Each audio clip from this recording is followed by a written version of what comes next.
a gente tá falando sobre poder maligno, eu queria tentar voltar, porque é um assunto muito interessante que eu já li bastante e tenho muitas dúvidas. Então vou voltar lá para trás.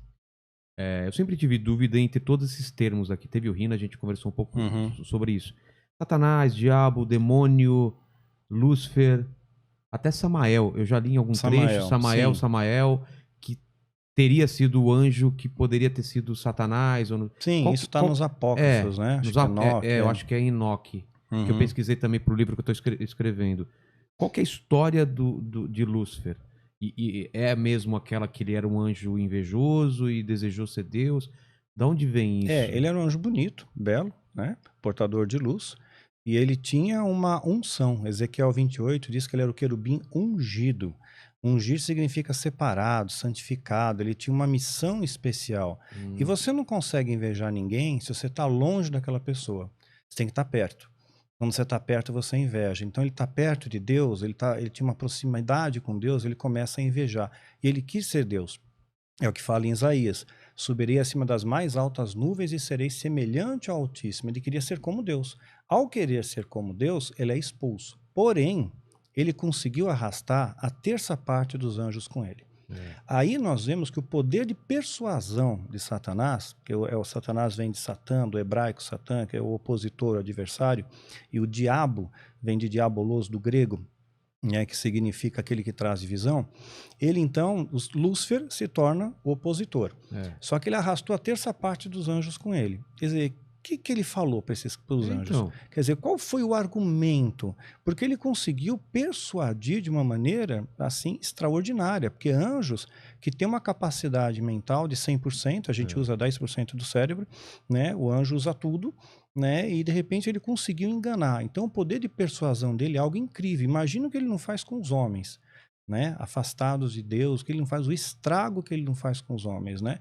Então, se você não tiver o Espírito Santo para te dar discernimento, você cai no que Paulo chama das astutas ciladas do diabo, cai nessas armadilhas, né? Então, foi desenvolvido a partir desses anjos caídos, esses demônios, eles começaram a fazer uma série de coisas. Gênesis 6 diz que vendo os filhos de Deus, que as filhas dos homens eram formosas, tomaram para si mulheres as que mais lhe agradaram.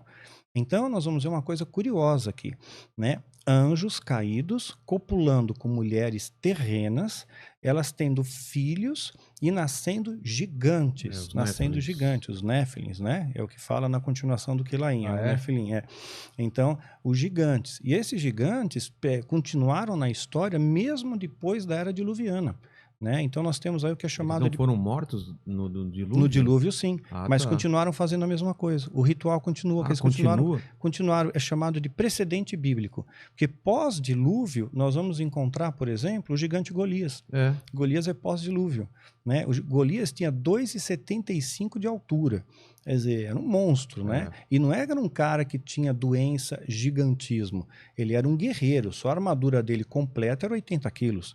Né? Então, os gigantes não é uma figura de linguagem, eles eram maiores mesmo do que os eram maiores, tanto humanos. É quando os espias lá vão ver a Terra Prometida, eles voltam, eles são gigantes, nós somos gafanhotos. Quer dizer, na imagem deles, nós somos gafanhotos, essa que eles passaram para Moisés, são pequenininhos. Os caras são muito grandes, como é que a gente vai pegar esses caras? Então isso leva a gente a crer que os anjos têm uma estatura maior do que os seres humanos também. Tem uma estatura maior que o ser humano. Agora, o curioso é eles gerarem filhos em seres humanos. O demônio se multiplica? Não, então. Pois é, não pode se multiplicar. Né? Então. Porque eu lembro que teve uma ocasião, numa libertação, não foi na Neuza, tá? Foi em outra, né? Que manifestou um demônio, né? E estavam falando em nome de Jesus e o demônio não ia embora. Aí falaram, não, esse demônio não adianta você explicar para ele quem é Jesus, é um demônio filhote. Né? Você vai ter que primeiro explicar quem é Jesus para depois ele se ligar e ir embora. Né? Isso não existe, né? Isso é piada, né? Até. Então, o que acontece? Já ouviu falar de súcubos e íncubos? Já. Então, os súcubos é a materialização demoníaca na forma feminina e íncubos a materialização demoníaca na forma masculina. Isso eu falo no meu livro Rastro do Oculto. E também tem 2 vídeos no meu canal, A História do Diabo e o Diabo na História. Também explica lá. Então ele se materializa, né? Até os anjos se materializaram para Abraão, para Ló, comeram, né? Quer dizer, materialização bem concreta mesmo, comeram. ele se materializa na forma feminina, como um súcubo. Isso, veja bem, não pode acontecer em qualquer lugar. Tem que ser no ambiente ritualístico. Um anjo de Deus pode aparecer aqui, se Deus permitir, né? Mas um demônio não pode, materializado não. Ah, não? Só dentro de um ritual, só dentro de um espaço ritual, né? E tem medidas, tem proporções, tem tudo certinho ali para poder, assim como tinha medidas e proporções para a construção do tabernáculo, e uma vez obedecidas as medidas, obedecidos os rituais que Deus estabeleceu, o Shekinah de Deus se manifestava. Ou seja, o que antes era um pedaço de areia do deserto, agora é o poder de Deus que está ali. Shekinah é o poder, É o poder de Deus. O poder de Deus está ali. A glória de Deus, né? Aí, essas entidades têm que fazer isso em ambientes rituais, em templos. Na época seriam os igurates ou os etemenanques, né? Que era muito comum na Mesopotâmia. Então, eles pegam... Deixa eu tomar uma água aqui. Eles pegam, se materializam na forma feminina, súcubo, tem relação com o homem, recolhe o sêmen, né? Aí ele se materializa na forma masculina, íncube, né? E vai incubar. Ele vai fazer uma incubação. E aí ele injeta aquele sêmen. Porém, a célula germinativa, ela foi carregada com uma espécie de energia, porque essas entidades têm uma energia, né? Na falta de uma palavra mais adequada, vou usar energia mesmo, né? Então imagina que a energia atômica, ela pode causar mutação na pessoa, né? Em animais e até em árvores, né? Então uma mulher grávida não pode tirar um raio-x, pode comprometer a formação do feto.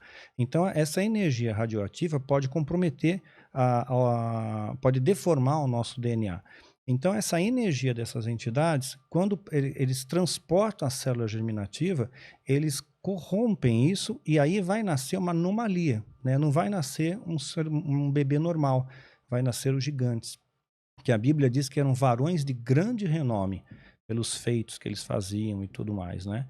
Então, são alguns feitiços de alta magia que já remontam desde a época da Mesopotâmia, né? Isso é antigo, os sumérios tinham, os acádios tinham, os egípcios, os astecas, incas, maias, né? Machu Picchu. Isso está pelo mundo inteiro. Os caras chamavam de semideuses, né? Devia ter várias denominações. Exato, essa é a ideia mesmo, semideuses. Filho dos deuses, né? Com as mulheres. Com as mulheres.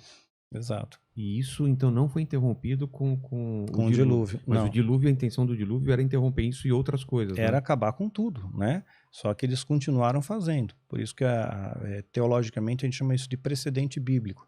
É algo que continuou ocorrendo e a gente vê evidência disso.